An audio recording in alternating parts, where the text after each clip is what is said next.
Right, for the sake of posterity, this is interview number 1 with Clifton Harris. I think I just went live. Hold on, let's start this one. For the sake of posterity, this is interview number 1 with Clifton Harris on the Katrina project. The date is March 5th, 2017. So I guess we could start. You're a lifelong resident of New Orleans, right? Yes. So where did you grow up?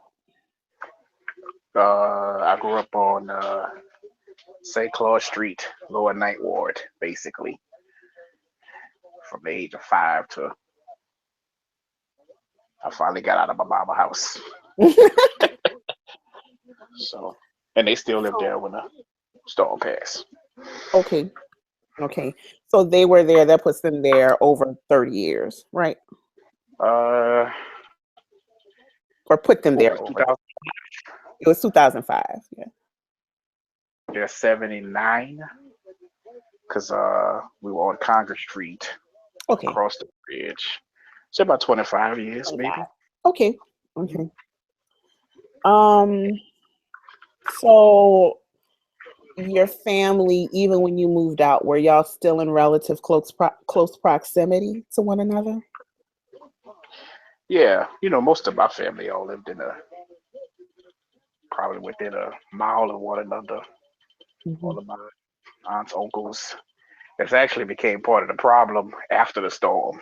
Mm-hmm. But so everybody was basically in the same general area in the Lower Ninth Ward because Mm-hmm. one grandmother stayed next door, um, and the other one stayed a little bit around the corner, and like my dad's sister stayed maybe 4 blocks the other way, and so yeah, everybody was just right there in close proximity.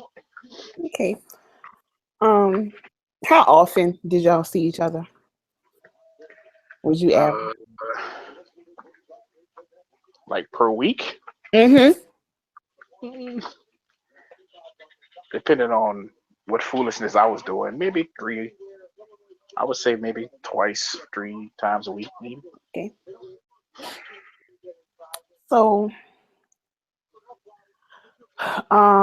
as far as your friends are concerned, did you basically keep at that time? Did you have the same friends like from elementary school to all the way up? Uh, Pretty much. Like I pretty much had the same circle of friends. And Same, I know your people from you, talking about them or whatever. But right? But just for the like sake of who were. most of those cats are high school age. Uh, there may have been one or two I picked up along the way in my early 20s, but for the most part, that was it. Mm-hmm.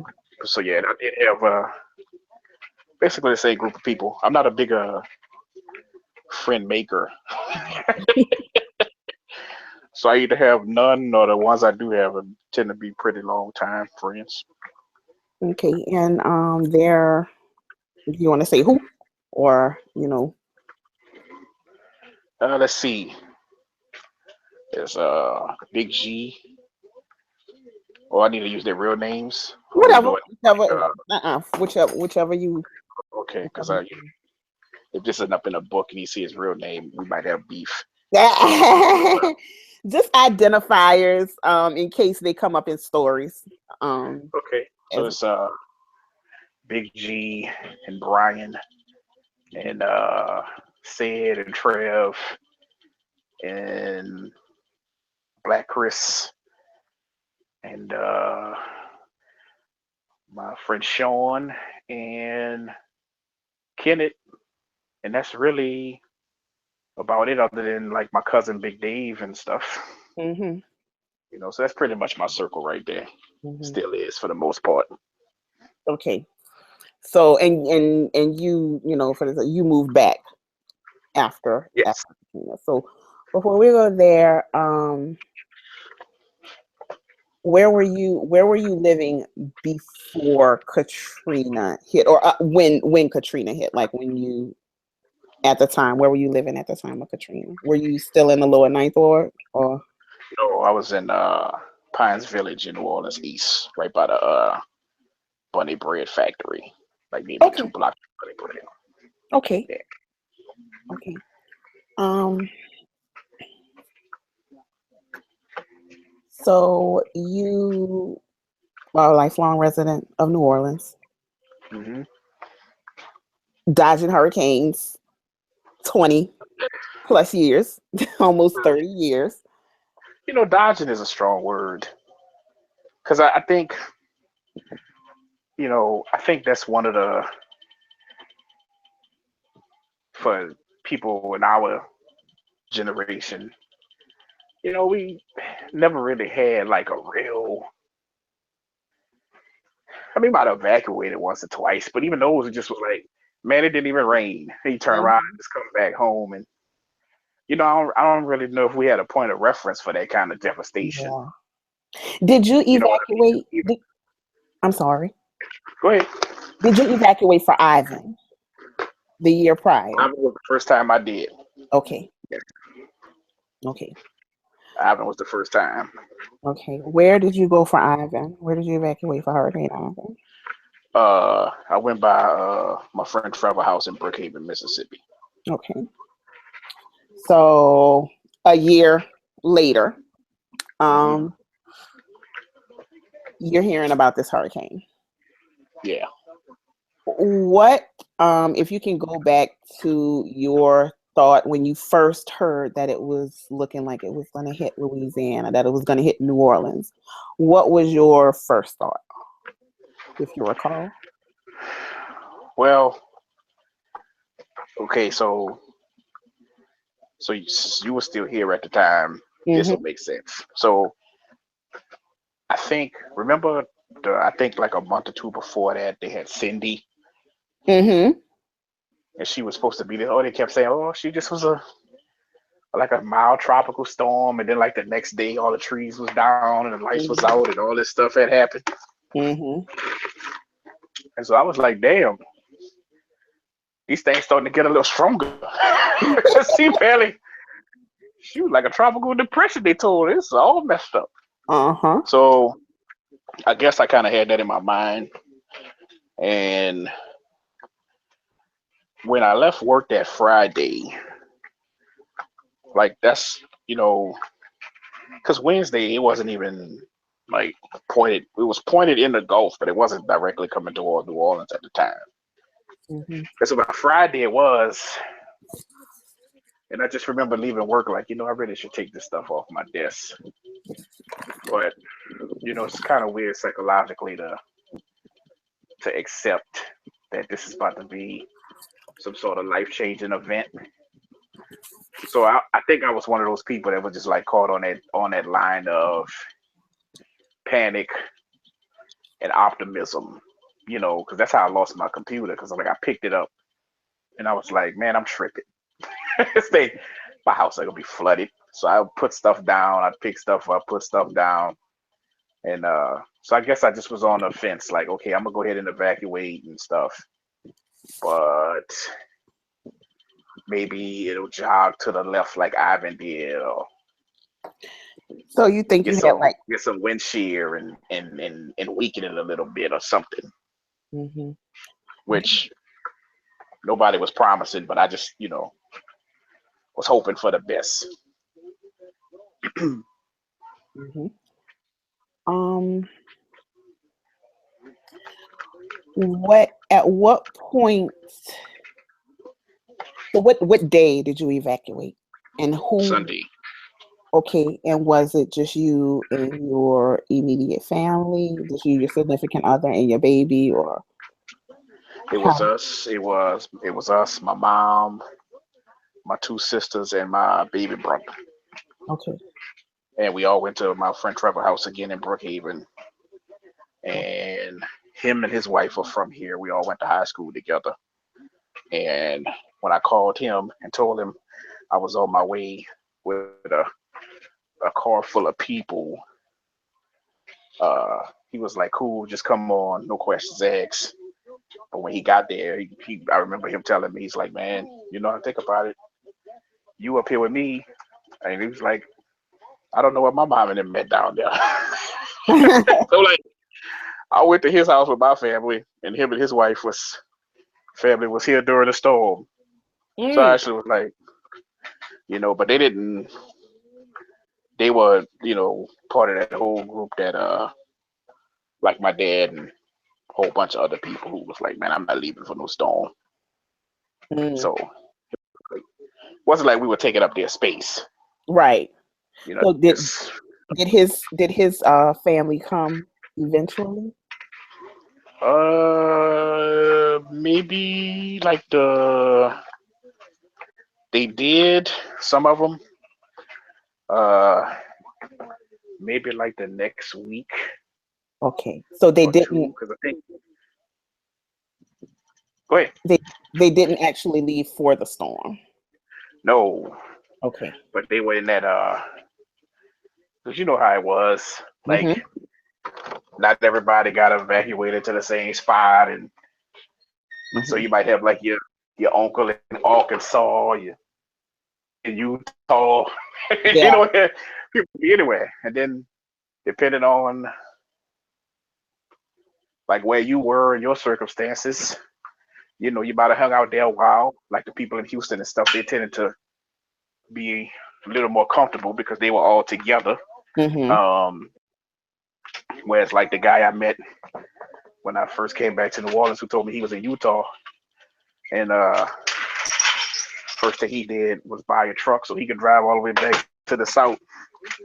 So I guess it just depended. So I can't remember. I think his family in like Austin somewhere, and um, or her family was in Austin because they ended up staying in Austin. Uh, and then I'm not really sure where his mom and dad ended up, but like a lot of his family was from Jackson anyway, so they just went to Jackson and stayed. Mm-hmm. Uh, but they were all at his for a while at his house. There might have been like 25 people there for a while. Okay, so they did, but they did ultimately. Did they evacuate prior to the storm or No, okay. no, all of them were people who got rescued on a bus or Hmm. in a state Superdome, wherever. Okay. Yeah, because I remember trying to find it. I remember like all these different people trying to find different family members and stuff at the same time, you know, Yeah. on a dial-up modem in the Mhm. country. That Right. was a first times. So when you left, so you're in Brookhaven, you're with your family. Um, when did it really dawn on you, okay, this is real? Um, Actually, pretty fast. Um, the one thing I remember because the storm was so wide that even though we were in Brookhaven, which is like an hour and a half, 2 hours away from the city, up 55, Mm-hmm. it still passed over us that morning when it finally hit land. Ooh.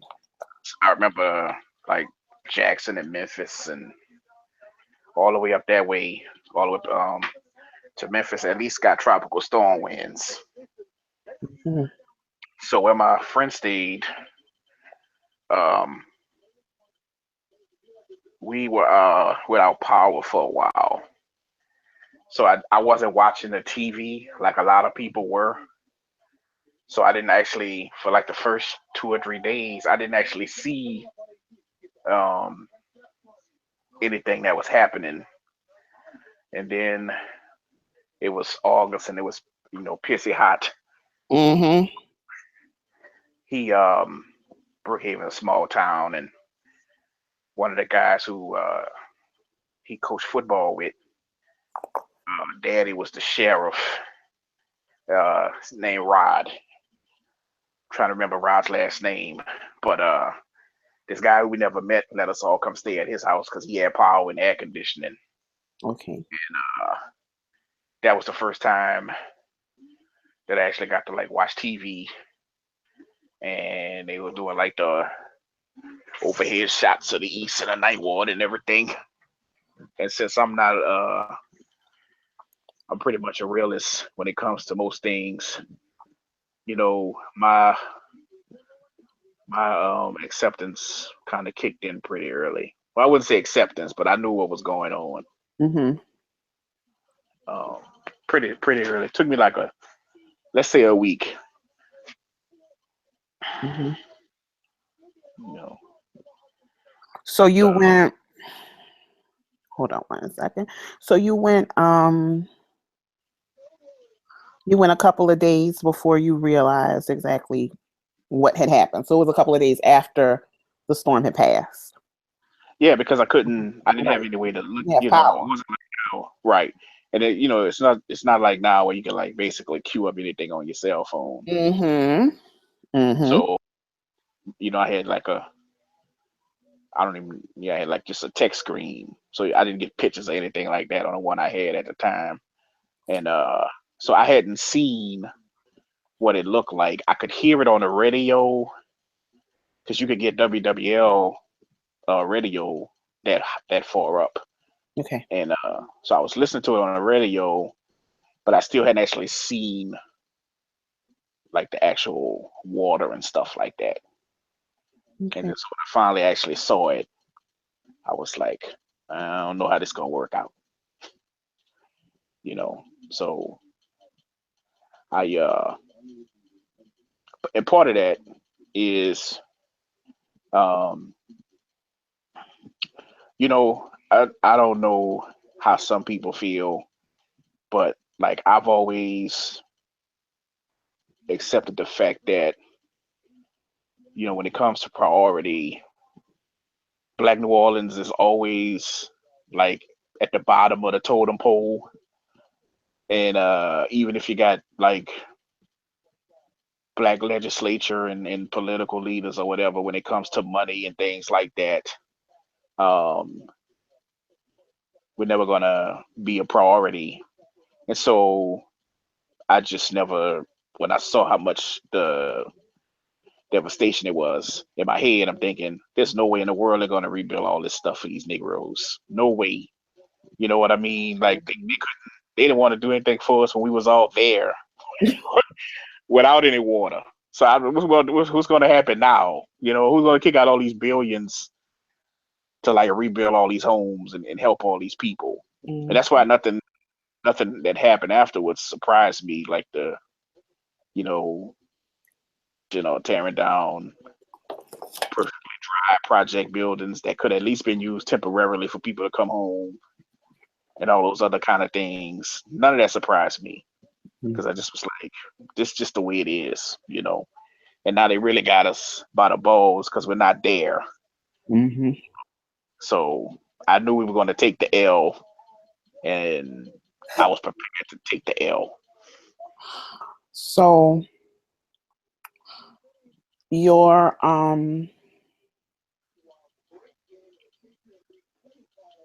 so you're kind of coming to grips with everything that's going on, and you have your parents, your mom, your sisters, and all that. Um, was your mind more focused on the right now, or were you kind of already looking forward? Like, where did your mind go? Were you focused in where you were right then, or were you looking toward your next steps? Well, I couldn't look towards anything yet because I hadn't accounted for all my family members yet. Hmm. So, like, I knew the folks I had with me, Hmm. and I kind of knew where my dad's mom was and his siblings because a lot of my family ended up at the same shelter in Lafayette, Mhm. and some of them were able to communicate with some other people who, like I had some cousins that had already moved to Texas to teach, and so they were kind of like the communication hub. Um, and after a few days, I figured out where my dad was, and my brother was with him. My other brother was with him, so I knew they were all together. Um, and somehow, uh, a voicemail from my godmother got through. Like the reception was, it didn't ring, but like when I finally got a little reception, I had a voicemail waiting. It was her, and she was at her job, but the guy who owned the building uptown was about to kick them out, and so, but at least I knew she was living Mhm. and at that building, so I still had my mom's mom not accounted for, so um that was kind of where my head was at the time, trying to figure out if she was still alive or not. This is all because you mentioned the phone. Um, it was a it was a problem getting through to most Louisiana uh, um, um, area codes. Yeah, you So, could call anybody. so how did that factor into your state of mind, trying to get in touch with people? Well, I mean, you don't know. You don't know what's going on, and secondhand information from uh, these news stories that haven't actually been confirmed, and you don't know if like there's like helicopters shooting people down on the interstate, or Mhm. women getting gang raped all through the streets, and so you just didn't know, and that's so we can't call and have someone pick up the phone on the other end and be like, hey, I'm okay, or I'm here or I'm there. Then you just have to go on assumptions and hope for the best, and pray a lot if that's your thing, Mm. and that's really all you can do. So, 'Cause it was just one of them things, like you know, text. Well, some people text got through, mhm, didn't, but no calls were going through at all. So mhm. you was basically screwed there. Um, and then it's not like my grandmother had a cell phone anyway. She had the same old black rotary phone at her house even in 2005, and her house was completely underwater. So it's not like she would have been able to pick up the phone and call anybody for help anyway, even if she had made it through that. So,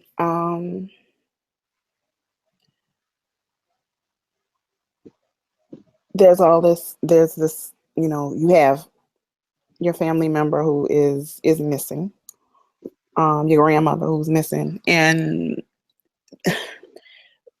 one of the things that I recall was, we couldn't the news was giving us information, but I felt like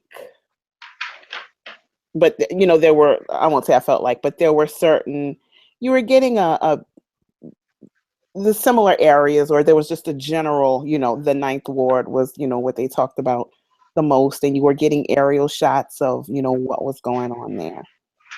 Hmm. And then, you also mentioned the public figures who were on the news, what they were talking about. Um, when you saw the police chief discussing the Superdome, how did that make you feel about the status overall of New Orleans? You mean in relation to the storm or just in general? In relation to the people in charge, in relation to their reaction to the storm. I don't really think. any anything they did really surprised me, um, because I didn't feel like okay, so even months and months before the storm, all through the summer, all through the spring, in that year, there was just this air of like just real negative energy and neglect and just low morale. And I can remember just driving and like I never forget this because for some reason I always remember this because it's like the storm became a way for me to always reference this. But I was driving up Claiborne going towards the Ninth Ward, and I was like right around like Desire and Alpha and where they got all those little red lights at, and there was like all these kids walking around and just a whole bunch of chaos going on, like two crackheads crawling across the street, and it just there was just a lot happening, you know. And I remember just looking at this scene at the stoplight. I was like, you know what, man, something bad is going to happen to us. It's like this is the and so like to me, Katrina was like the final chapter in like this whole decade or two of like crack and heroin and murders and broken families and bad leadership and dishonesty and neglect and all these other things. And so nothing that was going on surprised me. Like the mayor's response never surprised me. The the way some of the National Guard was acting towards people surprised me. It didn't surprise me when we went to the line at the Red Cross in Mississippi and the sheriffs got out with the machine guns and the 12 gauges and we just trying to get like water and our little $300 to get a change in shirt. That didn't surprise me because it was just like this is the vibe and the energy that our city's been giving off, and this is what people think. This is what people think about our people, and so whether I agree with that or not, I understood the perception. So nothing surprised me. Nothing. Mhm. When they laid off all the teachers, when they laid off all of the city workers, Mhm.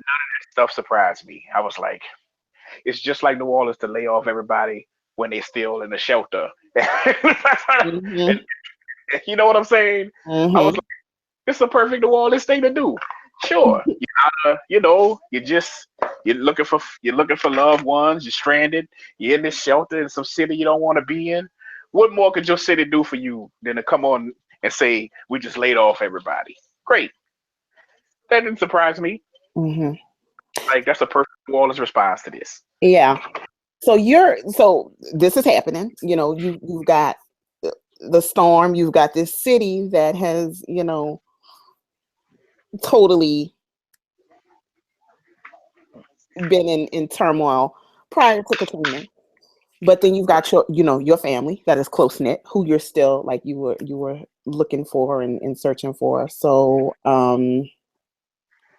when um when your grandmother, when you realized that your grandmother's house was underwater and you Hmm. could not get in touch with her, um what when you were able to, how did you go about trying to find her or where she was or anything like that? What were you able to do? And we're talking August 2005. We're not even talking 5 years ago. We're talking Right. August 2005. So what were you able to do to search for her? Well, so I knew because of the person she was that there was only really four possible scenarios. Either first one is she was with me, which she wasn't, so you take that one. Second one was she could be with my nanny, and I told you my nanny called me, left me the voicemail, said she was stuck at work, she wasn't with her, so you take that one out.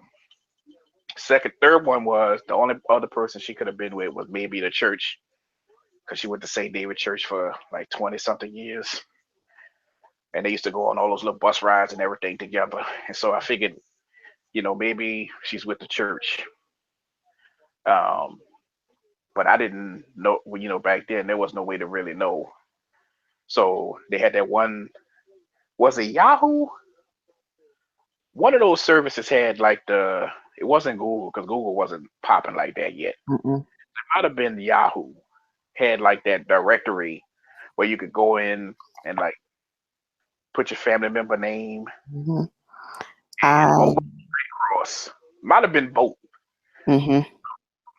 So you put your people name, you put your number on there and everything who you're looking for. Mm-hmm. Uh, I got calls from like people that know her and like family members that had moved away long, long time ago that hadn't heard from in like 30 years, but none of them were her. Mm-hmm. So, I knew my dad had stayed home and I knew how much water was in the house. So I figured if she wasn't with one of those three people, that there was a probably good possibility that she was no longer with us. But until you get confirmation, you always leave that little glimmer of hope open. Mm-hmm. So that's kind of where I was, knowing, like, pretty sure I knew what happened, but not wanting to totally accept that because who's to say somebody might have picked up at the last minute, and just don't know because like you said, it was 2005, Right. so somebody might have. I was just holding out hope like somebody might call and say, "Hey, well, she didn't know any of your cell phone numbers," which was possible. Mm-hmm. So until I until we got some kind of confirmation, I didn't want to jump to that conclusion. Um, when when we talk about, we're oldish school New Orleans, but we were raised by old school New Orleans, which was I survived Betsy New Orleans. Right. Um, so prior to evacuating, what was your how did you react to encouraging your family to leave? Did you just kind of put it out there and, or did you what was what was that conversation like? Did you talk to anybody else about whether or not they were going to leave, or was it more um you kind of, letting them know, kind of leaving it open? Like how did that conversation go? Let me backtrack. How did the conversation about when you decided that you were going to evacuate, how did the conversation go with your other family members who maybe who didn't? The younger folks uh, were much more. Well, August 27th is my other grandmother's birthday. Hmm. We always went to their house to eat crabs and dinner on that day. And so actually, we had an entire family discussion about this. That the funny thing about it is you asked the question. So the younger folks in my generation were all leaving, you know, and my dad and like his sisters and stuff like that who had been through Betsy, they were not leaving. Uh, but my uncle, um, I do have one uncle that stay on Broad Street. I guess he stays in like like when you get on in the seven ward town a lot. They have those big ass houses with like the four houses at the bottom and the three at the Mm-hmm. top with the long Mm-hmm. stairs. Okay, so he stayed at the top of one of them. I still been living here my whole life. Don't know what you call them houses, but anyway, I just call them big ass houses. Mm-hmm. Uh, he stays at the top of one of those, and so he went got them and at least brought them high enough to get out the water. Um, so that's how they all. I mean, they still ended up needing to be evacuated, but at least they were safe relative to what happened to the house in the ninth ward. And this was Uh, this was your daddy and yeah, this was my dad's brothers and sisters and his mom. okay. Nah, they didn't go get my dad. My dad stayed at the house. He didn't want to leave. Of course. He was at home. So I had everybody that lived in that house with me except him. And I remember right before, because when my mom and my sister showed up to my house, everybody was crying, and they were crying because he was so big. He was so mad that they kept bothering him about leaving that he started fussing, and so he had to basically been yelling at everybody. And so I called him one last time before we left, and I was like, "Look, man, don't yell at me. Don't get mad." I was like, "Why don't you just come with us?" And he kind of chuckled. He was like, "Nah, man, I'm gonna be all right. I'm gonna wash these clothes and yada yada yada." I said, "All right, man. So, uh, actually, I think that was like a pivotal moment in my relationship with my daddy, because that was like probably the first time he probably looked at it and was like, "Damn, I should have listened to I should have listened to it." Because before then it was just like no questions asked. This is what we gonna do. And so when he was adamant about not leaving, he said, "Go ahead and take everybody else to calm their nerves, and I'm gonna stay here." So So I did. he was there alone.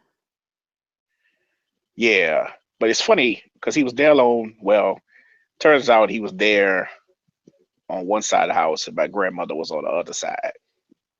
Okay. But I don't think he knew she was there when the storm, when the water came. And I don't know if he would have had time to save her anyway, because my cousin lived on Tennessee Street, which is like 2 blocks away from the levee. Mm-hmm. And she left, but her husband Aaron didn't. And so he was closer to the water than my daddy was. And when the water started coming and filling up their house, he literally ran full speed up the street to my parents' house. And he knocked on the door, and my daddy was like, "What's wrong with you?" And he was like, "The water's coming." And so my daddy said he heard like a rattling at the back door. And he was like, "Damn, I got you knocking on the front and somebody else knocking on the back door." But that wasn't a knock. That was the water beating on the door about to come into the house. So they had just enough time to like cut a hole in the ceiling and get in there. And it literally all happened within like a 5 to 10 minute span. So I don't even know if they knew she was over there. They was going to be able to get her up on a ladder or do anything. They probably all would have drowned together trying to save her. So it's the best thing about it. I mean, not the best thing, but the best thing for everybody would have been just for everybody to leave. But of course, hindsight 2020. Well, who knew it was gonna be that bad? Mm-hmm. So, uh, so that's what happened with that. So um when once you kind of came to terms with what happened, um was there how am I trying to put this? Was there anything that clarified that what happened to your grandmother, or did anyone search, or was there just an empty house? Um, well, they did when they did when the National Guard did the searches and they put all the marks on the houses. Mhm.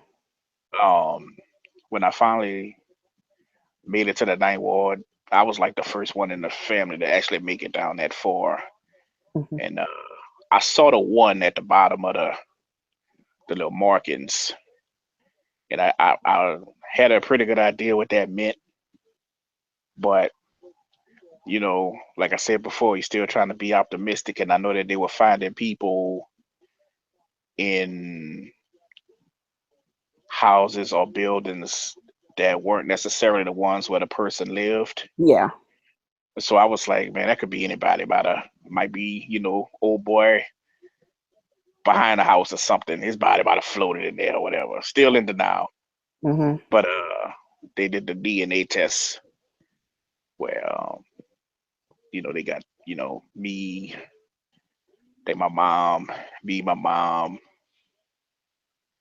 I don't know if my nanny did or not, but they had a bunch of us do the DNA test and they confirmed that it was her. So that didn't happen until like January. I think it was January 21st of 2006 when they actually finally confirmed that they had remains at St. Gabriel.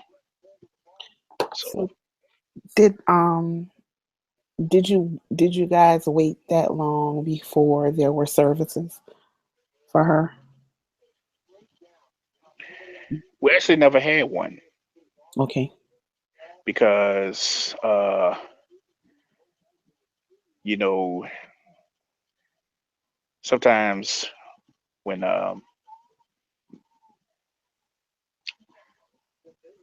when there's family issues Mhm. amongst people, you know you got to try to get that stuff together because that when people say stuff you never know what's going to happen. That shit Mhm. is real because my mom and her sister, they weren't estranged or anything, but there just was a lot of crazy unnecessary tension there. Um, and so, my mom was in Memphis, my godmother was in San Antonio, and they were, beefing.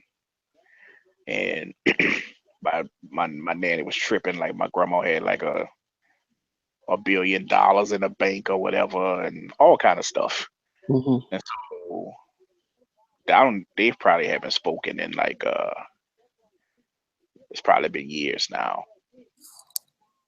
So my my godmother has her remains, or she had them before our health started failing, and so we just never really had a service just because of the circumstances. But Mhm. one of my goals is to figure out how to give her some sort of a monument to her life somewhere. Mhm. I just haven't figured out what to do and do it in a way that kind of make everybody comfortable. Mhm. So, you know, unfortunately, that's one of those things that kind of never got straightened out after the storm. Is their relationship and like that whole thing with my grandmother and stuff like that. Mhm. So so um when you went back to New Orleans, how long after the storm are we talking? How long after the storm are we talking that you saw your grandmother's house and put together what was going on? So let's see, September. The first time I came back was probably October, but there really wasn't anywhere to stay. So that was the first time I really just like came in, checked on everything, and left. Mhm. That was the first time. But the first time they wasn't letting anybody in the lower ninth ward. They had all the bridges and everything shut off. He couldn't get over there. So the first time I came, I only was able to check on my house and like some other family members and stuff. Mhm. I think the second time was like a month later. Um, that was when I was able to go over there and like, look at all the stuff on the painted on the building and figure out what was going on and like actually get out and like look through the window and all that kind of stuff. So that So was like November. so basically it was 2 months before you had anything, like the 2 months of kind of just existing on assumptions and this must have happened before you Yeah, kind of knew what was before I had a to like. mix things together. Yeah, Mhm. 2 months. And then You know. another 2 months before it was concretely confirmed. Yes. Okay. So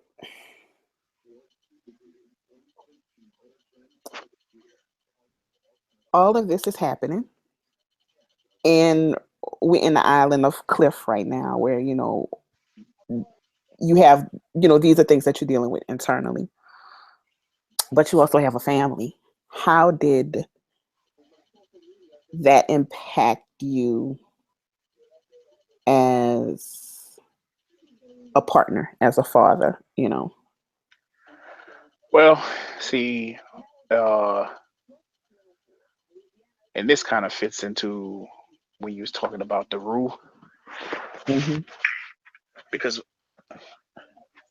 like it's always seemed like since the storm, uh, there's been so many pressing things I needed to do. Like I never really had time to really wallow in any kind of like I don't know if I've ever actually like totally just decompressed and grieved or whatever. Because like she was 8 months pregnant at the time. The baby was due at the end of October.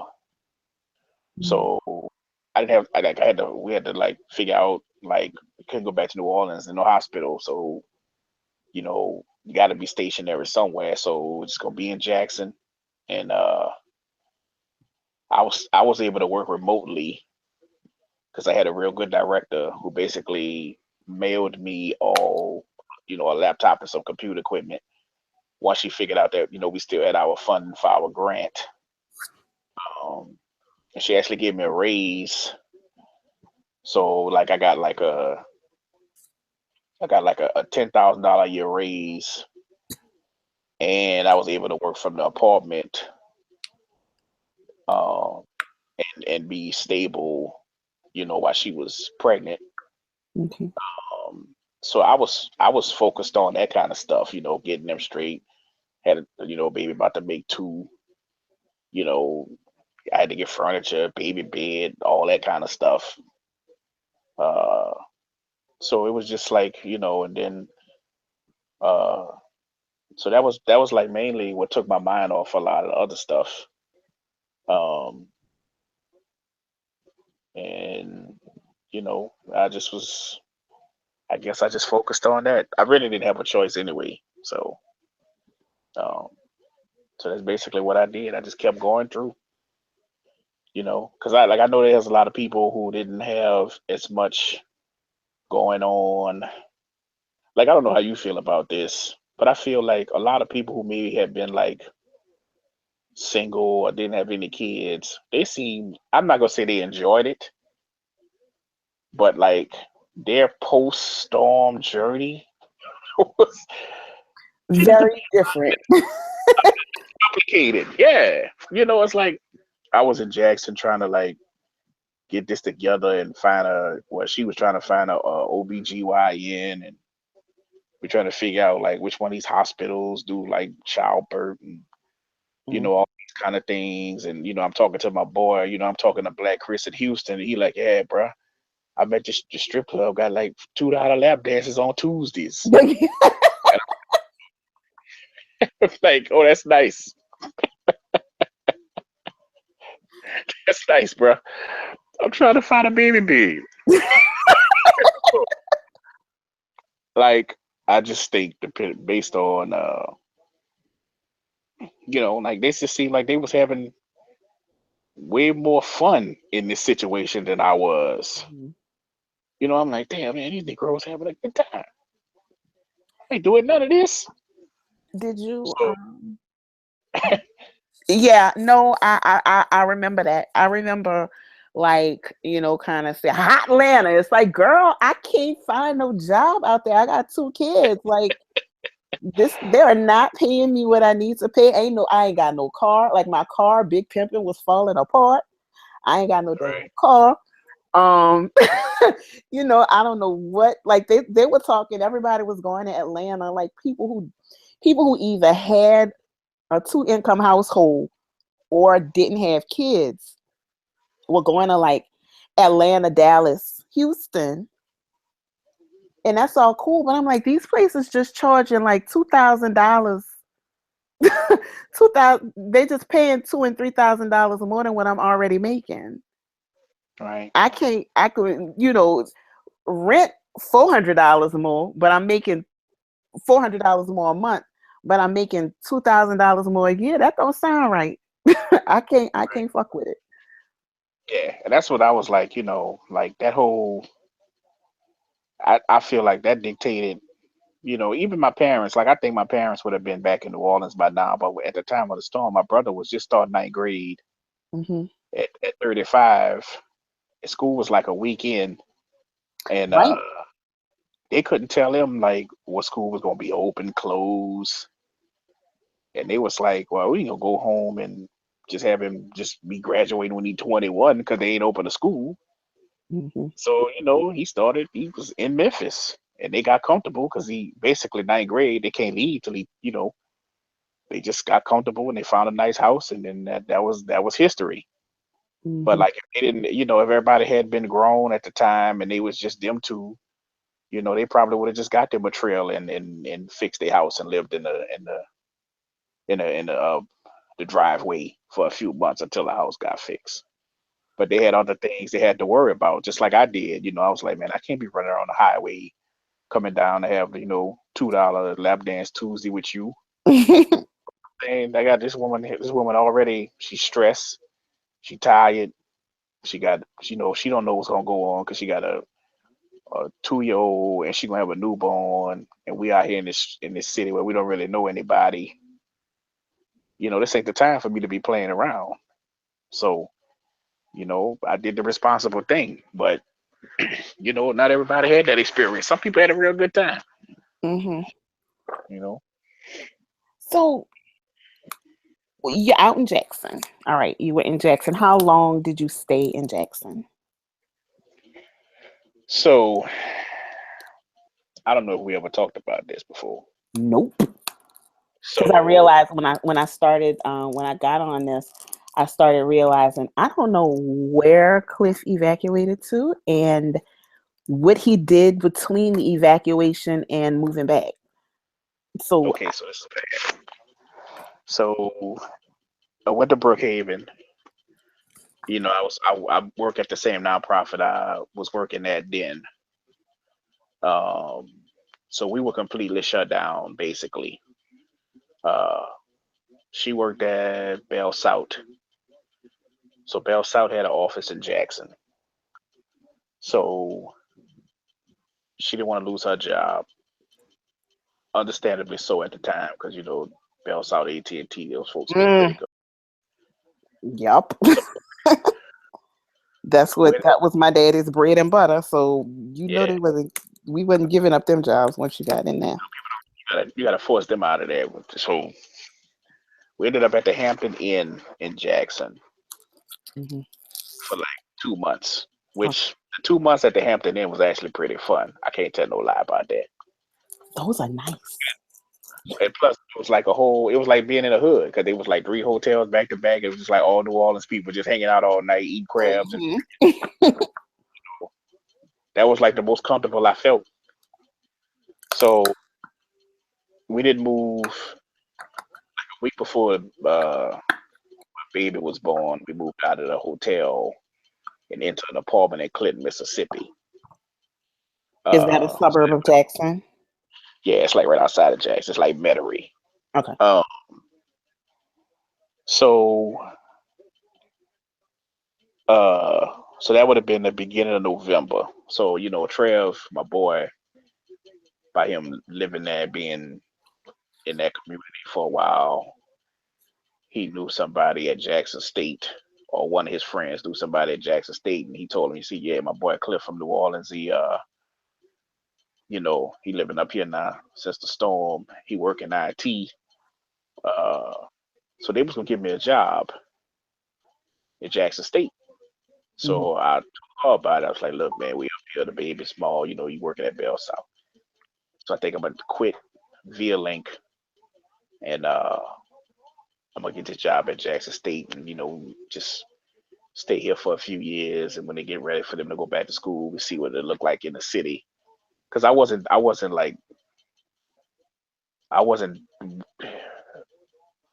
die hard like soon as the city opened, I gotta come back home. I wasn't.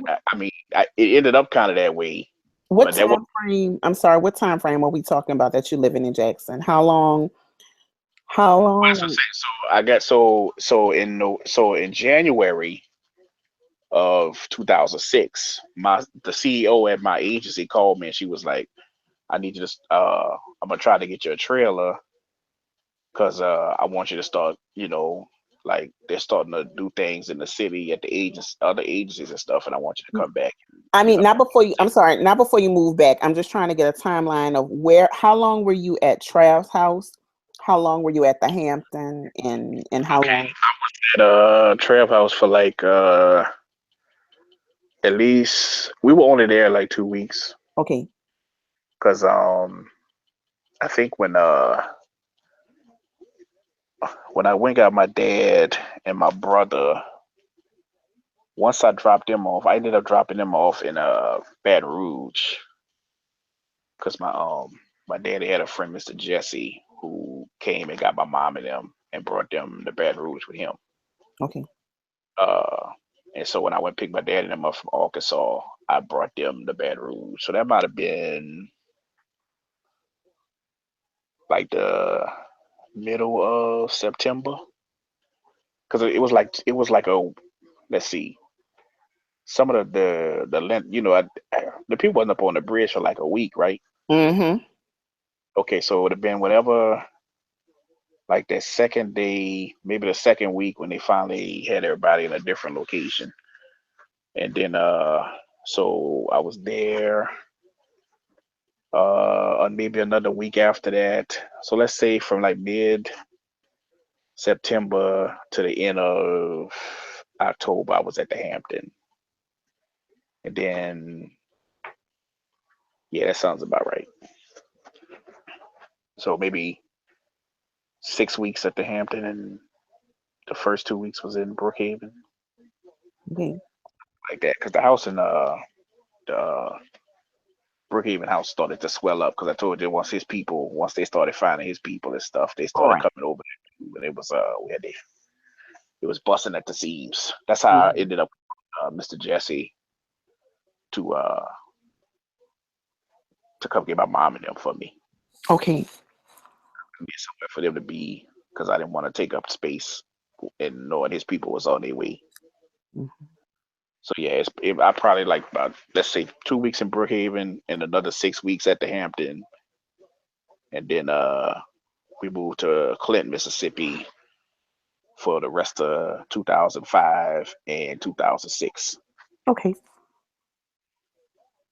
But in 2006, though, I drove back and forth. I came to New Orleans on a weekday, and I would drive in Monday mornings, go to work, and then drive out Friday evenings, afternoon. I stayed by my boy, said I had a bootleg air mattress bed and a dresser and his spare room for a year Okay.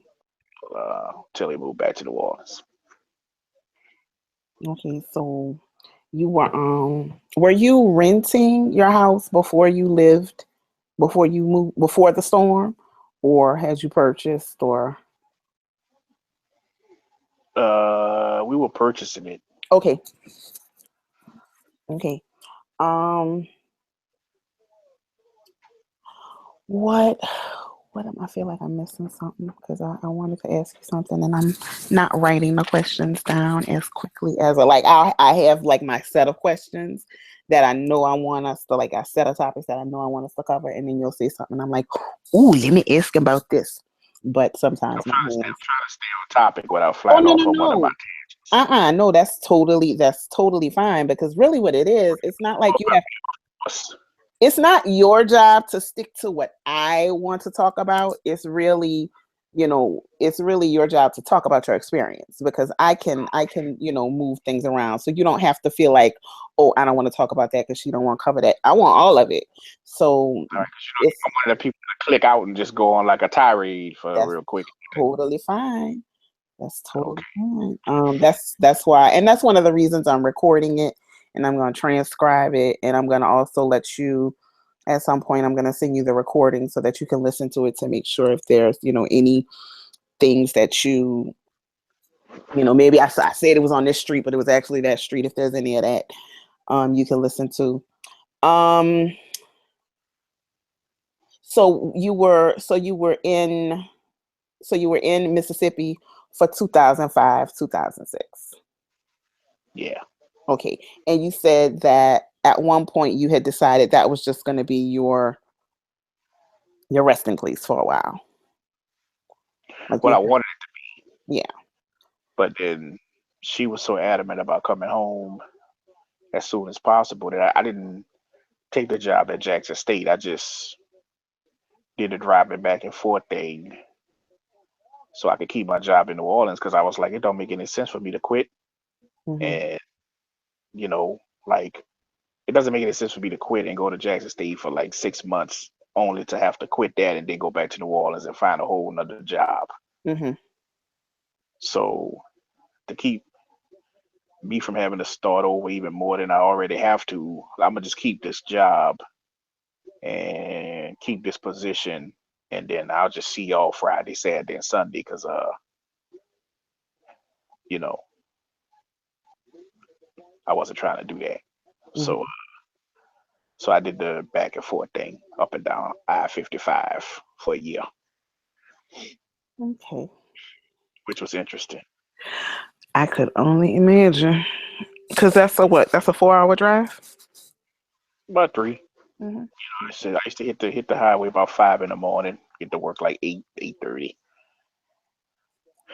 You know, I didn't have anything to do because there literally was nobody here. Right. What part of the city was your friend staying in where you were? He was on the Ledger Fields, right on the Ledger Fields in St. Claude, right by Gene's Po' Boy. Okay. So, but they weren't open yet. The only part was open was the daiquiri shop. So all I could do was drink, and I actually, because he didn't charge me any rent or utilities or anything. Mhm. So just buy, since they didn't really have any stores, I would go that like Sunday night and go to Kroger's in Jackson and buy like $200 of groceries and you know, Mhm. well, if nothing else. Right. So it was just kind of me and him because his girl was in Dallas. She didn't want to come home. So it was just like me and him hanging out. Mhm. So when you were about to tell me, and I didn't mean to throw you off track, but you were about to tell me how it shifted to you actually moving back. Now you said, now let me I just want to backtrack a little bit because you said you originally did not want to move back to New Orleans. I didn't want to move back. Uh, I didn't feel a need to move back right away Mhm. because nothing that I really would have been dying to move back for was here. Mhm. You know what I mean? It wasn't like, man, I got to move back. I got to get back to my mom and them. They was in Memphis. So like I just didn't see what I was rushing home to move back to. Mhm. My favorite watering hole was gone. You know, my network of friends and occasional hangout people. Mm-hmm. Mm-hmm. They were all gone too. You know what I'm saying? It was like my whole network been smashed. Ain't nothing to be. I don't have to be racing back here. You So know, so how did that so so you're back and forth for a year. It, how what were those drives like? Like what were those drives like? Um I guess the first question would be physically what those drives were like. And my second question was mentally. Like where was your head on Monday mornings and Friday evenings? physically, I got used to it. Because I only was doing it twice a week, so I knew if once I got there, went Monday, I didn't have to deal with it again till Friday. So doing it twice a week wasn't bad. Um, Mentally, the drive in, I don't know why, but the drive in always was rougher than the drive home.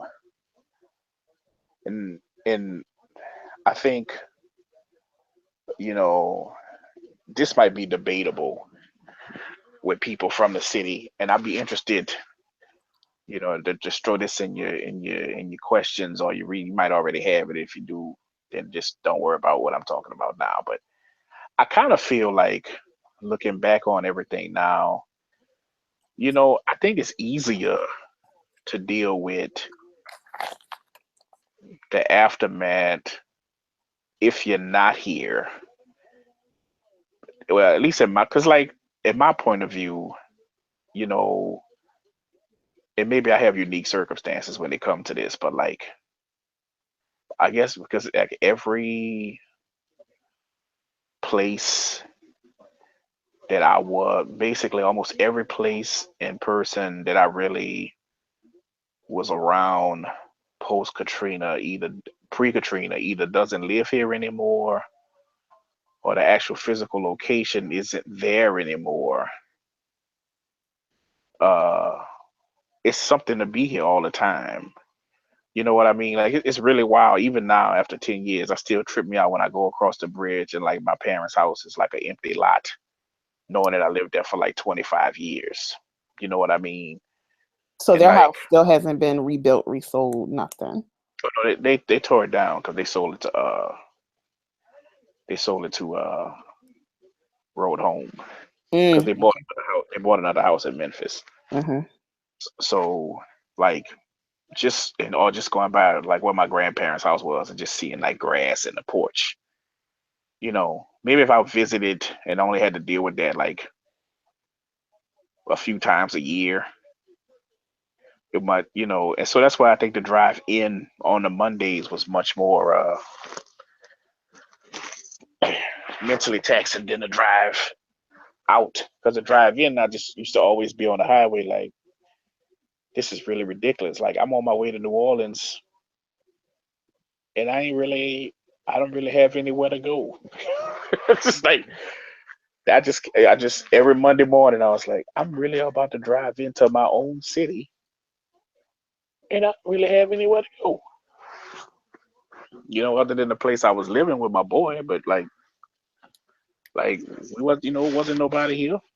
And who of your friends were that? Where Black Chris was at? That was always my He question. was the dummy telling me about the $2 table dances. Now he was back in New Orleans or he was off somewhere. He was in Houston Okay. for when did that dude come back home? Because he wasn't here that first year. He wasn't here in '06. Hmm. Uh, but he was the person who helped me because at the beginning of '07 is when I moved the family back down here. Okay. And so he was the one that helped me move everything. Okay. So he had to be here by then, because by then him and my cousin were both here. So he must have moved back like the end of '06, Okay. something like that. I don't exactly remember. I can't remember the timeline of when he actually first came back because he was in a trailer when he first came back by Okay. they had that trailer park by Suno, Yes. Yes. My parents live there. them formaldehyde infested things. Uh Yeah, huh. my he was in one of them. my parents were there for a while because my stepmama was at Suno. Yeah, I hope they Yep. didn't. Hope theirs didn't smell like his. I I'm like, man, don't you think gotta open the window and open the door like an hour before we could sit up in there. This thing is killing somebody. it was. Yeah, those things were. They were. Now I lived. My people were hyper sanitary, so I wouldn't be surprised if my daddy went through that bitch with a pressure washer before he moved in. I 'Cause hope he did. whatever the hell was in there, I could damn near guarantee you he wrenched it out. I could damn near guarantee that. But Not mad at him. yeah, but So yeah, it might have been in somewhere around the end of '06 is when his crazy ass came back.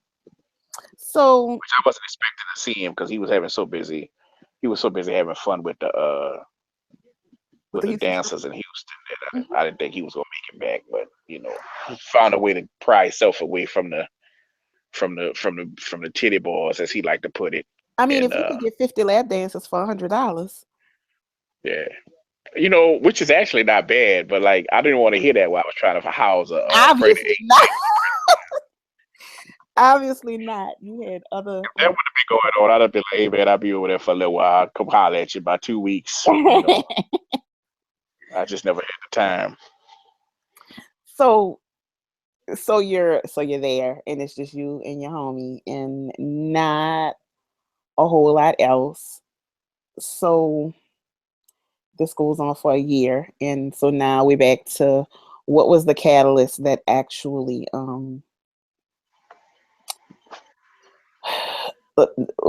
before that, while you're essentially a home visitor, um because it's home but it's not home. um Mhm.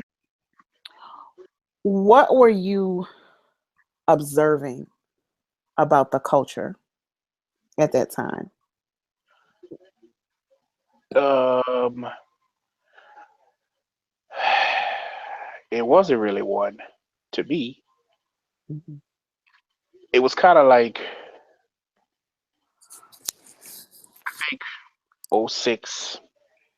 I would say '06 and '07 was kind of like 2 years in flux where like you didn't really know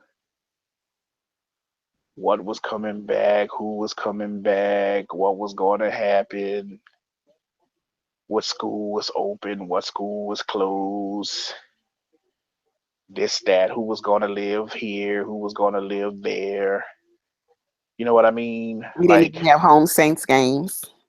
no. So it's like you just didn't know, and it was just all this big, like, it was sort of like a wait and see type of thing. I don't really know if there was like a plan. And if there was a plan, it wasn't being discussed in a manner where I could understand what the plan was, and so I didn't know, honestly didn't, Hmm. you know, like over time, you could start seeing, you started seeing a few more trailers. I'm like, oh, okay.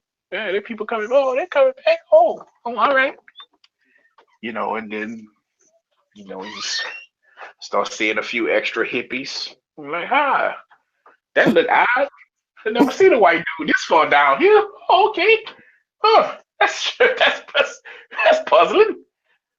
You So give an example of what area when you say down here. Like what areas are you talking about?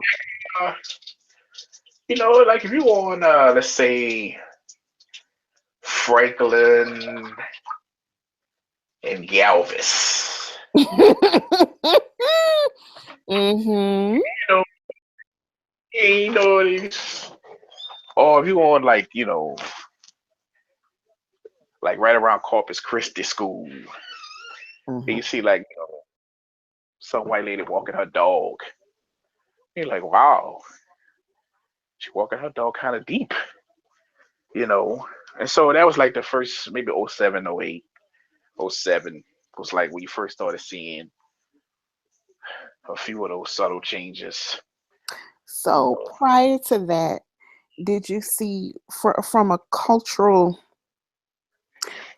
standpoint, like let's talk about when everything is still in flux and hmm you don't know who's going to be where.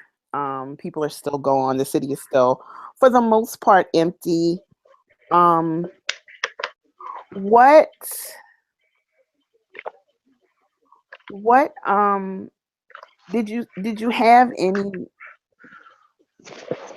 Did you think the New Orleans culture is in jeopardy, or did you just think that like there's too much going on right now?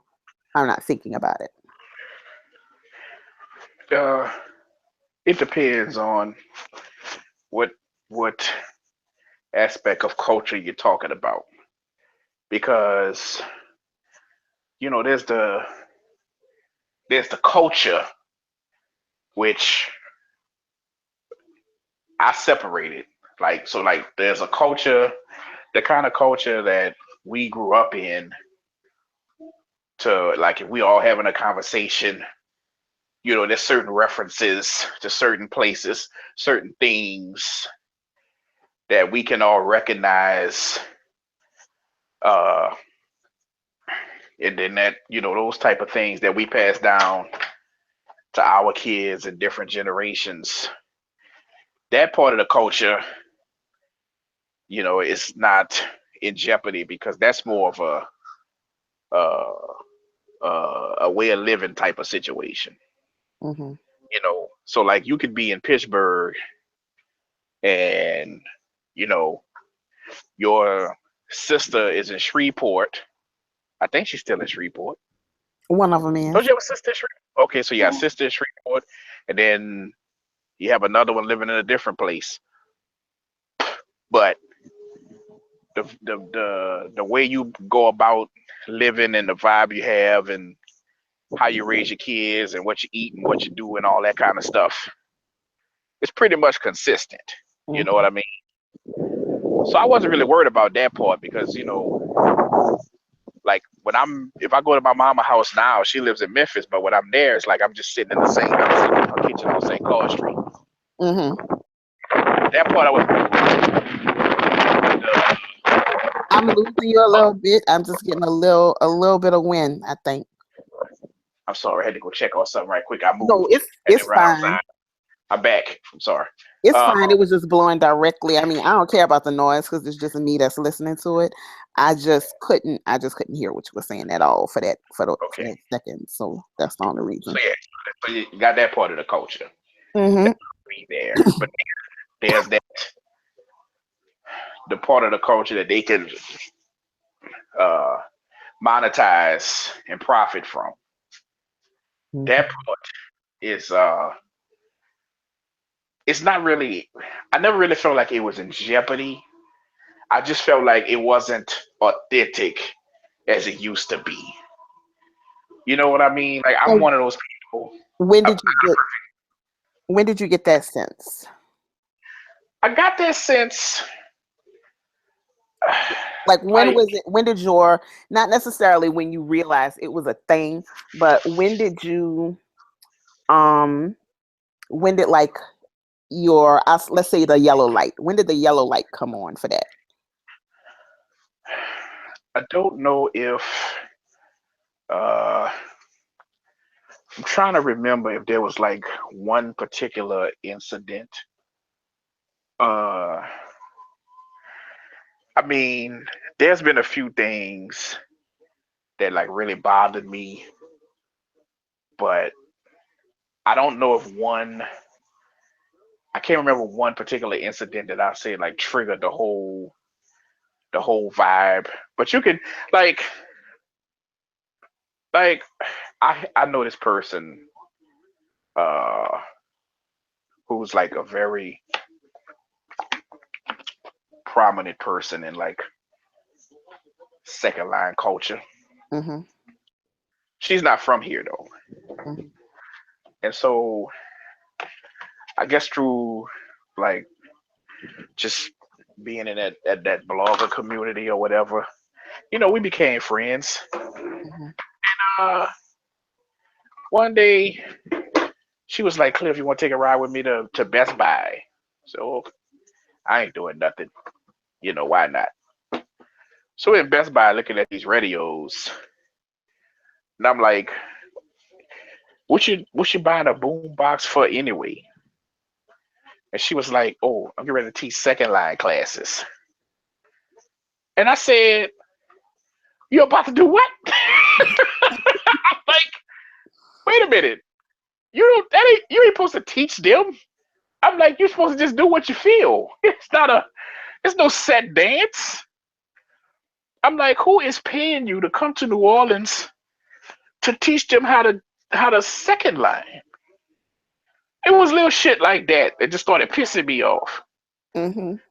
Uh, and so you go to these events, and it's like May, and then they got like Mardi Gras Indians coming out, and you're like, how's this dude's suit still intact in May?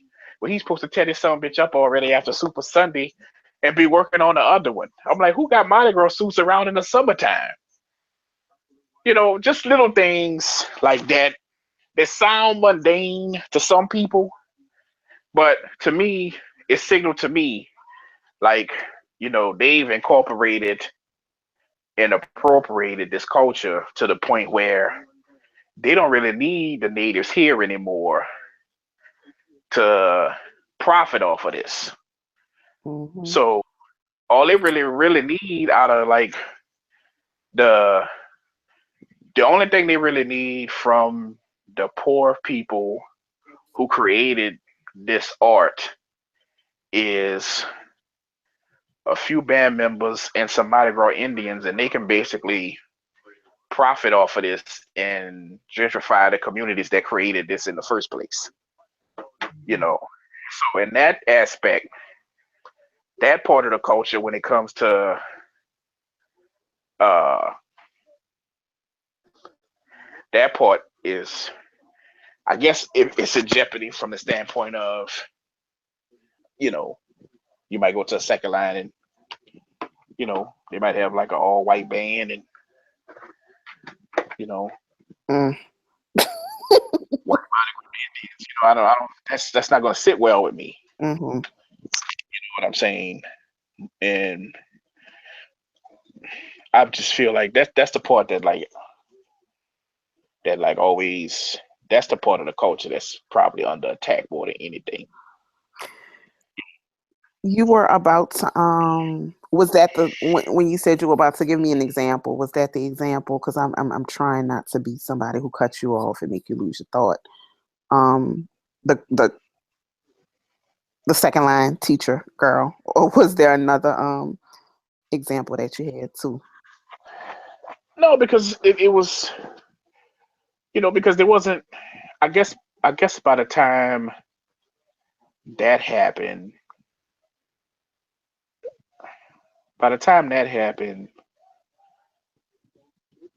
you know those first year or two, there wasn't really like because I just really wasn't conscious of like who was living where and who was coming back where, and Mhm.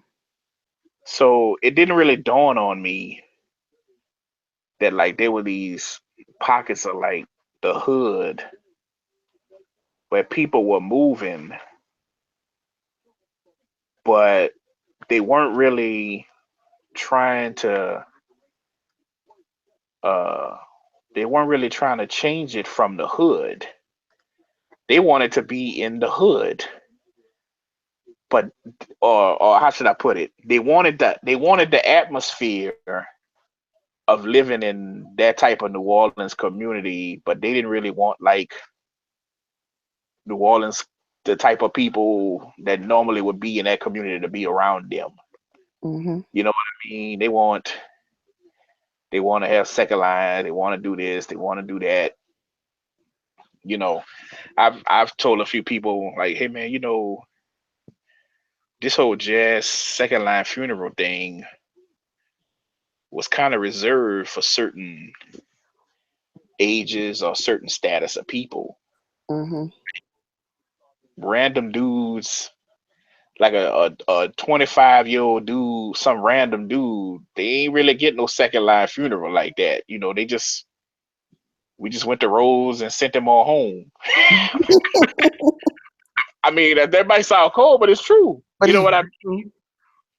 So because they used to ask me, because I have by me working at the agency, nonprofits and schools were like the first real wave of the gentrification.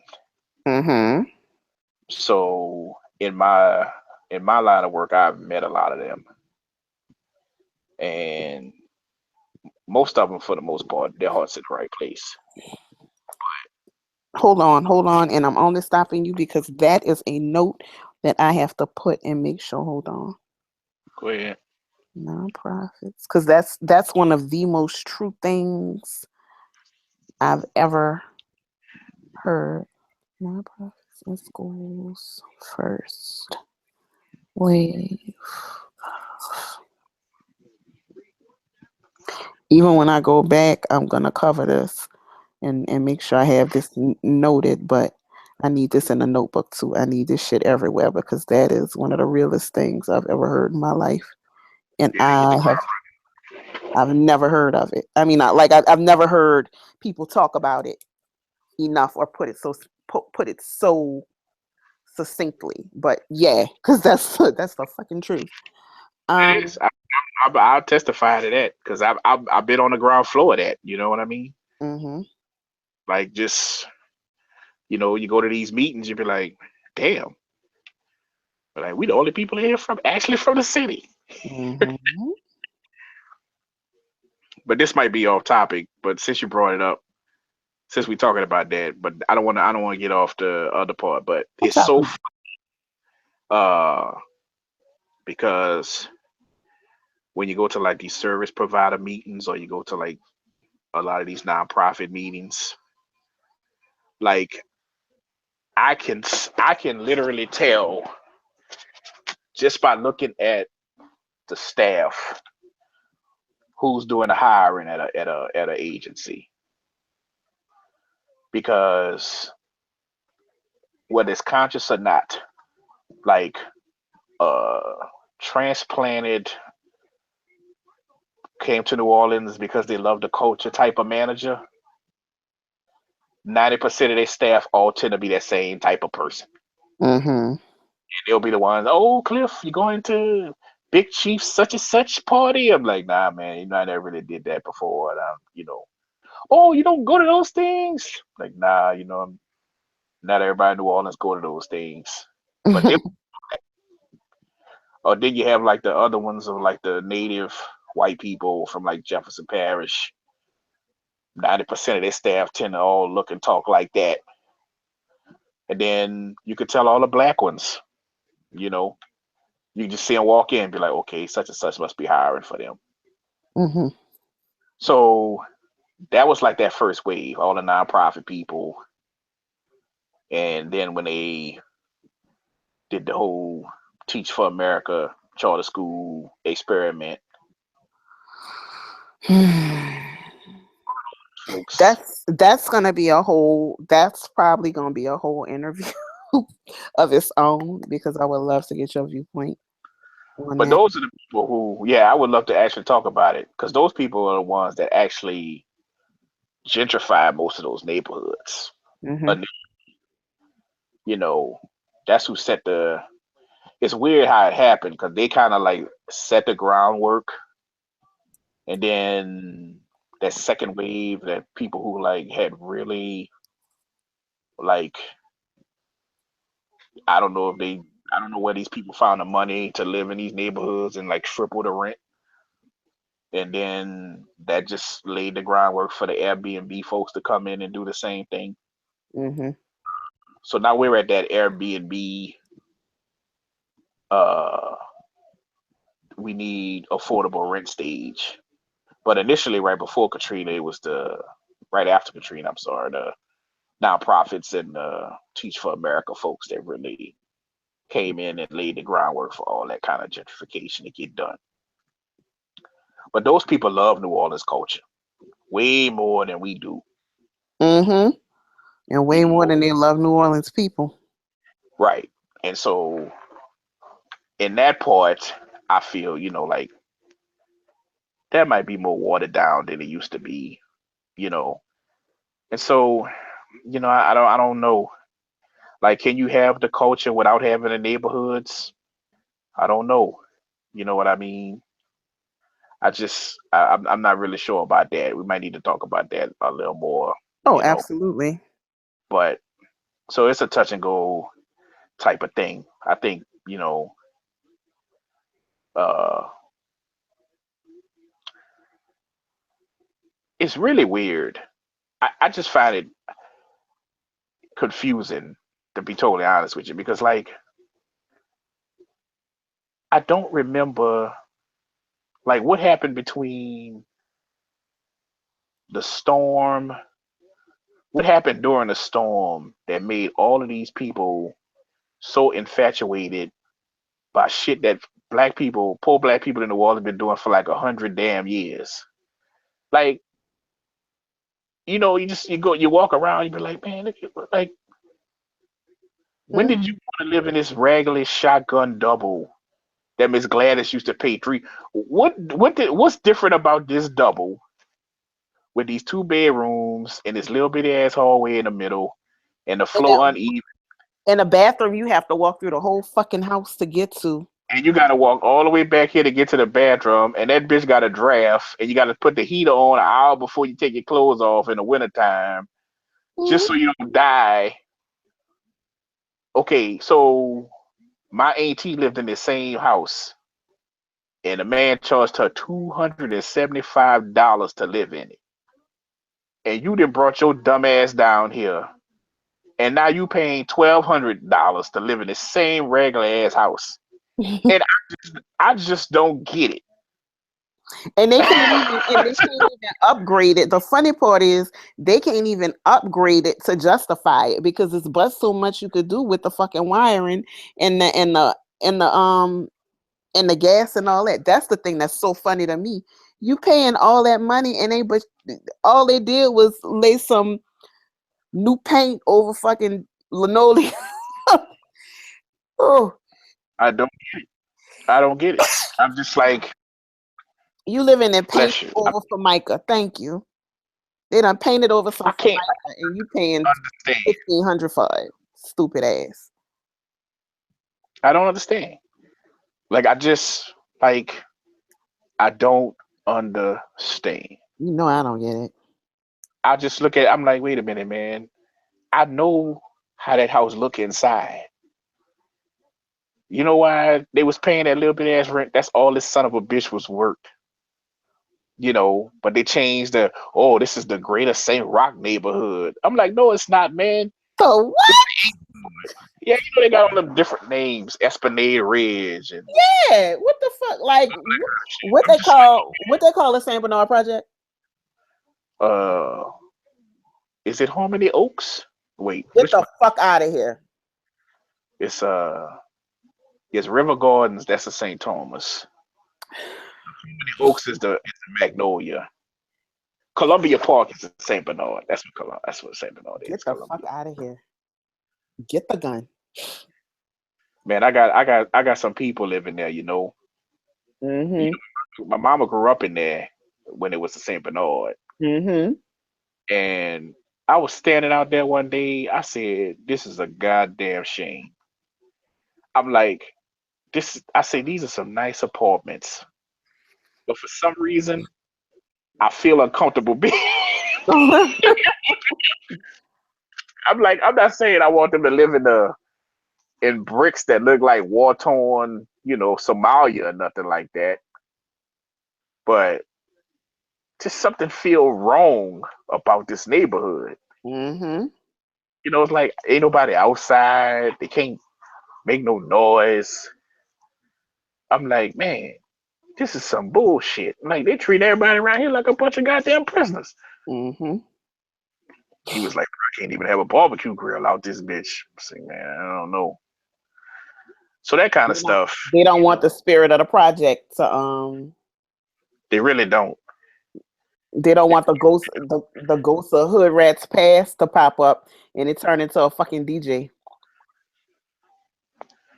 Yeah, no DJs. Them days are dead. Not in there. So if that part of the culture you talk about, if that part, yeah, that part might be dying. You know, those kind of things might be gone by the wayside, or you know, not like they used to be. Mm-hmm. Uh, you know, we still got a lot of crime and everything, but to me, you know, it just seemed way more watered down and pacified than I ever remember it being. Mm-hmm. You know, New Orleans always had like, at least in my 20s, maybe because I was in my 20s and my perspective was different. But New Orleans always used to have this chaos. I know, used to have that chaotic feel to it. Yeah. Like, even it's like 2 o'clock in the daytime on like a Wednesday, you would just be driving down the street like, man, feel like something about to jump off It's around like here. a wild out this bitch. I don't really feel that anymore. To me, like when I see stuff on TV, I'm like, damn, that happened last night. When that shit happened, like it just seems so quiet over there. It's like all the crime and none of the fun.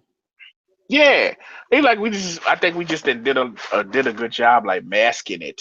Mm-hmm. But and I don't know if this make me ignorant or not, but I kind of miss that chaotic feel. If I'm gonna be here, it's just like man, I don't want to live in no calm ass, boring ass New Orleans. Mm-hmm.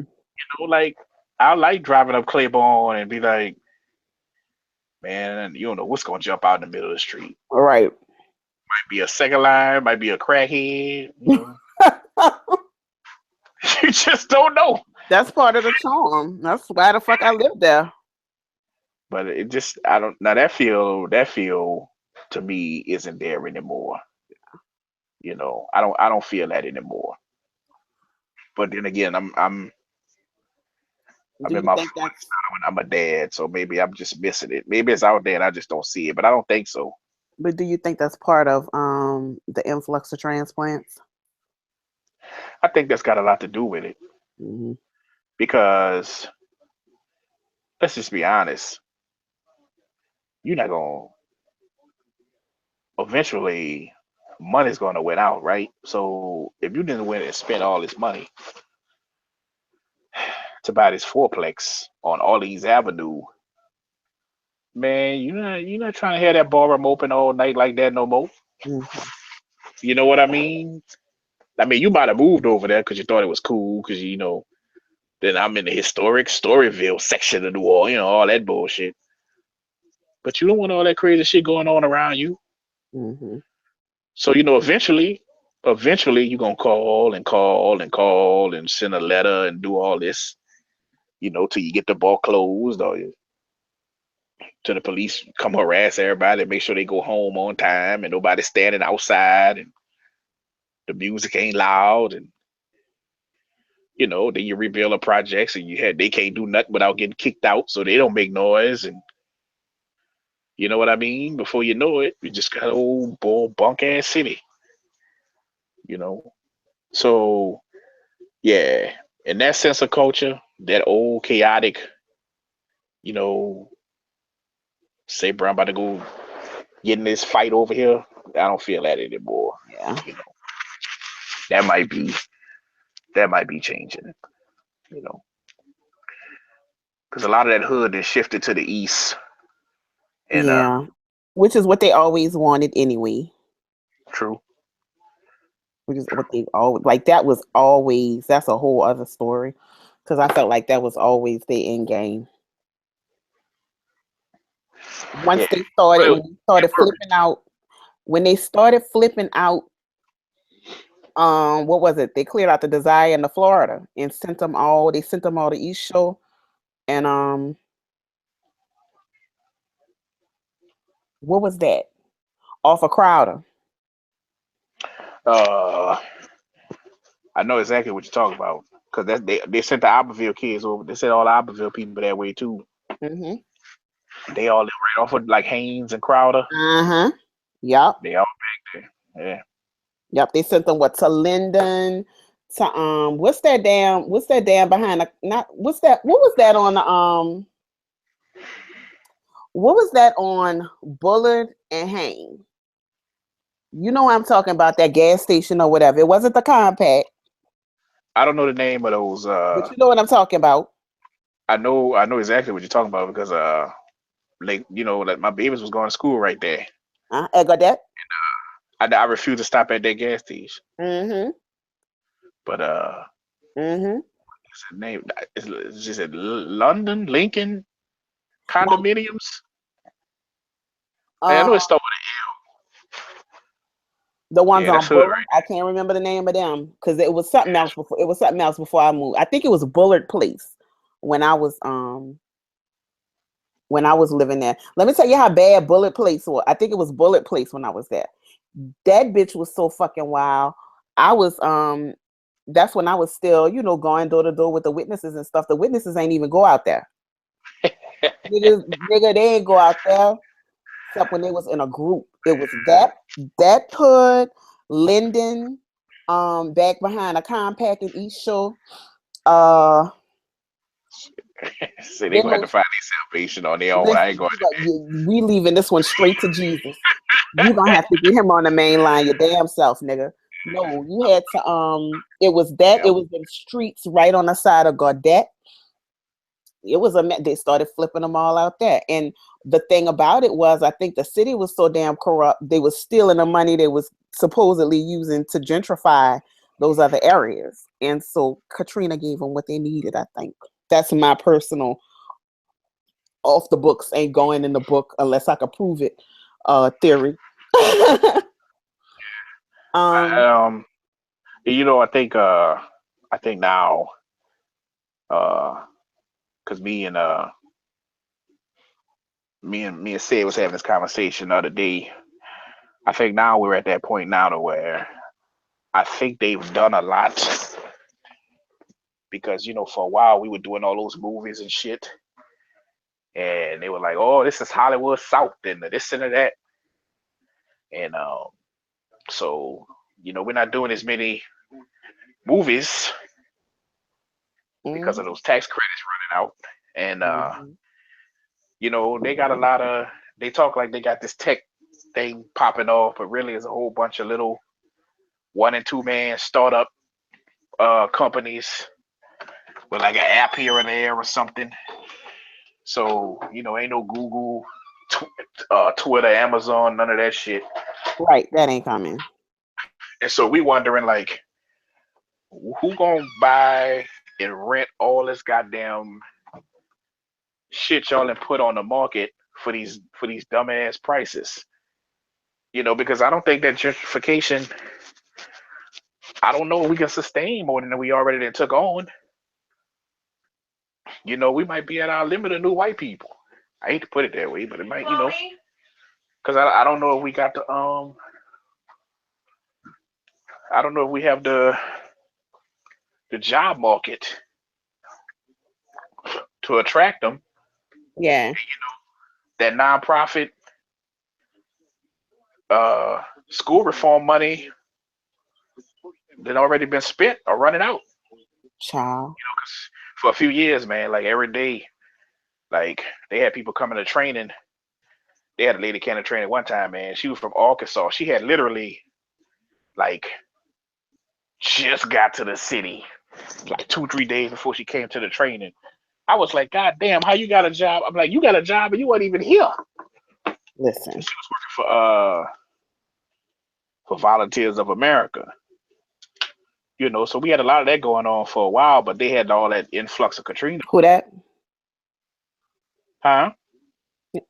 Wait, hold up. Say that one more time. What part? No, who you said she was working for? Oh, she was working for Volunteers of America. Oh, But that's how easy it was for a lot of them to get a job and move here. well, That money ain't jumping out there like it used to. So I don't know how we gonna sustain uh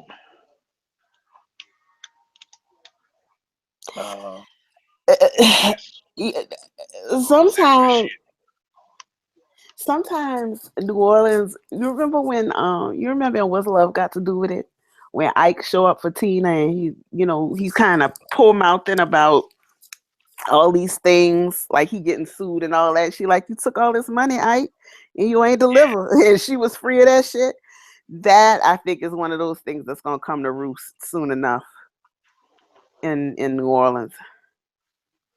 It probably will, but it's just like I told you earlier when you was asking me about like how I felt about the the sheriff reaction and all that, how I wasn't surprised about anything. Hmm. All it's going at the end of the day, they gonna make the poorest, most needy people suffer for whatever they did or whatever transgressions they've done. Yep, all the time. Because that's just how it works. You know what I mean? Uh, Sad to say. So we went off on like 7 different tangents. I don't We even know where you did, but I got a good sample of material for the before and kind of the right of. So what we gonna cover next time is um when you made it back to New Orleans, because it's like you have your story is kind of segmented anyway. went. Yeah. So I want to talk about how I guess your quote unquote your roof for when you made it back, and also because part of what you've done since you've been there is be a bit of a voice for that authentic New Orleans, the lifelong people of my generation who lived kind of in a bridge for both, because a lot of us didn't come back. So you did a lot to keep that voice going. Um, so we will talk about that next time, and I am going to give you a date soon. I still have to work. Like I didn't have to get as detailed with your questions because I know you. Like we've talked about a lot of this, we've talked about extensively. So I kind of knew where the conversation, if I didn't know where the conversation would go in all places, I knew like what we would talk about. So I didn't have to like come up with put these motherfuckers. I don't, oh, let me turn this recording off because I gotta